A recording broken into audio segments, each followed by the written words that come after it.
Assalamualaikum warahmatullahi wabarakatuh. Perkenalkan, nama saya Yuristika Asyari Ahmad. Saya dari kelas B, Prodi Pendidikan Geografi.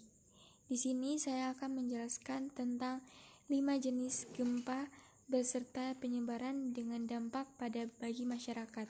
Yang pertama yaitu gempa tektonik. Gempa ini disebabkan akibat pergerakan atau akibat pergeseran lempeng bumi. Pusat gempa ini biasanya ada di perut bumi dengan kendala lebih dari 10 km. Gempa jenis ini biasanya meresahkan jumlah sehingga dampaknya juga banyak. Kata kepada BMKB Rondung Tonu Agus Wijaya, gempa ini bisa meresahkan warga berbagai daerah dan menimbulkan kerusakan. Contohnya pada saat gempa yang berpusat pada beberapa waktu, getaran terasa sehingga menyebabkan pada daerah Bogor, Bekasi, dan Garut. Yang kedua yaitu gempa vulkanik. Gempa ini diakibatkan aktivitas vulkanik suatu gunung. Gempa vulkanik hanya dalam skala biasanya bergerak beberapa kilometer saja.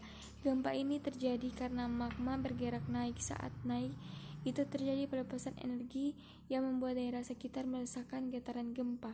Gempa vulkanik ini biasanya dirasakan oleh masyarakat di sekitar gunung. Yang ketiga yaitu gempa runtuhan. Gempa ini juga berskala lokal, hampir mirip dengan gempa vulkanik.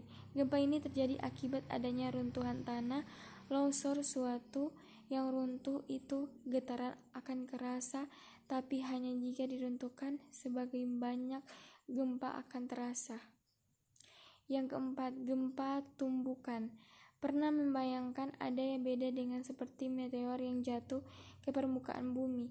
Hal seperti ini yang akan berdampak terjadinya gempa, tapi benturan yang terjadi harus berkekuatan besar.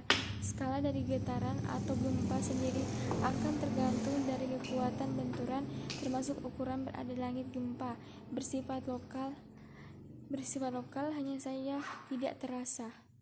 Yang kelima yaitu gempa buatan. Gempa buatan itu jangan salah satu gambaran dulunya ya, bukan teori berarti sengaja dibuat oleh manusia. Gempa bumi buatan manusia. Gempa bumi yang dilaksanakan suatu aktivitas, misalnya akibat alat peledak atau meledak, uji coba bom, hingga saat proses peruntuhan bangunan. Sama seperti gempa bumi, tumbuhan bumi runtuhnya. Skala gempa ini hanya dirasakan oleh kita yang ada di sekitar.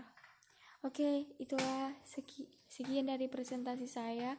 Wabillahi taufiq wal hidayah. Wassalamualaikum warahmatullahi wabarakatuh.